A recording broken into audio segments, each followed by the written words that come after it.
નમસ્કાર દર્શક મિત્રો, હું આપની સાથે છું રાખી અંજારિયા। સ્વાગત છે આપનું કચ્છ ઉદય ટીવી ન્યૂઝમાં। તો દર્શક મિત્રો, જોઈએ આજના સમાચારો વિસ્તારથી।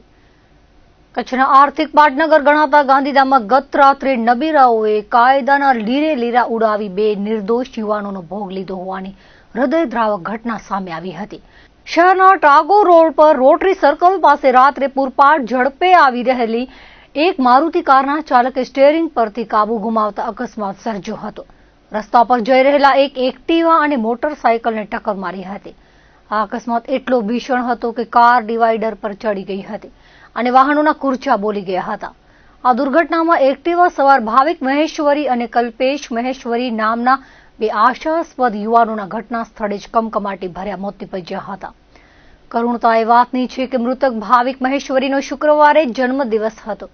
પોતાના જન્મદિનની ખુશીઓ મનાવીને પરત ફરી રહેલા આ યુવાને કાળનો પંજો ભરખી જતા સમગ્ર મહેશ્વરી સમાજ અને પરિવારમાં ભારે ગમગીની છવાઈ ગઈ છે।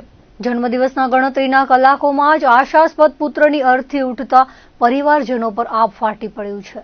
આ અકસ્માતમાં મોટરસાયકલ પર સવાર અન્ય બે યુવાનો ચંદ્રેશ દનીચા અને ભાવેશ ભારિયાને પણ ગંભીર ઇજાઓ પહોંચી હતી, જેમને તાત્કાલિક સારવાર અર્થે હોસ્પિટલમાં ખસેડવામાં આવ્યા છે।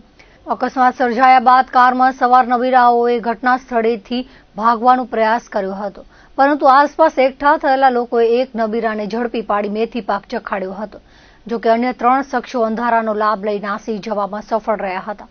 અકસ્માતની જાણ થતાં જ ગાંધીધામ બી ડિવિઝન પોલીસનો કાફલો ઘટના સ્થળે દોડી ગયો હતો અને મૃતદેહોને પોસ્ટમોર્ટમ માટે ખસેડી ફરાર આરોપીઓ વિરુદ્ધ ગુનો નોંધી તેમની શોધખોળ હાથ ધરી છે। ગાંધીધામમાં સતત વધી રહેલા નબીરાઓના આતંક સામે સ્થાનિકોમાં ભારે રોષ જોવા મળી રહ્યો છે અને કડકમાં કડક સજાની માંગ ઉઠી છે। આ ગંભીર ઘટના બાબતે પૂર્વ કચ્છ એસપી સાગર બાગમારે જણાવ્યું હતું કે આ બનાવ રાત્રિ દરમિયાન બન્યો છે। ઘટના બની ત્યારે પોલીસ દ્વારા તાત્કાલિક ઘટના સ્થળે ધસી જઈને તપાસ શરૂ કરાઈ હતી। ગઈકાલે રાત્રે આશરે 2 વાગ્યાની આસપાસ ગાંધીધામ રોટરી સર્કલ પાસે ટાગોર રોડ ઉપર મારુતિ સુઝુકી પ્રોન્સ ગાડી બેદરકારી અને પૂર ઝડપે ચલાવી રોડ ઉપર રહેલ એક એક્ટિવા ચાલકને ટક્કર મારતા એક્ટિવા ચાલકમાં રહેલ 2 ઈસમોનું મૃત્યુ નિપજાવેલ છે અને સાથે સાથે મોટરસાયકલને પણ ઠોકર મારતા તેમાં રહેલા 2 ઈસમોને ઈજા થયેલ છે। બનાવની સમગ્ર ગંભીરતા જોતા પોલીસ અધિક્ષક શ્રી સાગર બાગમાર સાહેબ દ્વારા જિલ્લા પોલીસની અલગ અલગ ટીમો બનાવી હાલ સમગ્ર ઘટનાની બારીકાઈથી તપાસ ચાલી રહી છે। રાત્રે નશાની હાલતમાં અને જાણે એમને ભાન જ નહોતી કે કઈ સ્થિતિએ ગાડી ચલાવી રહ્યા છે એવા 4 જેટલા નબીરાઓ એક ફૂલ સ્પીડ સાથે ગાડી ચલાવી અને અહીં મહેશ્વરી સમાજના 2 યુવકો જે મેગી સ્ટોલ છે ત્યાં ઊભા હતા એક્ટિવા ઉપર એમને ફૂલ સ્પીડમાં ઉડાવી અને ત્યાં ને ત્યાં એમનું મોત નિપજાવ્યું છે। એની સાથે 3 બીજા પણ હતા જેમને પણ ખૂબ ગંભીર ઈજાઓ થઈ છે।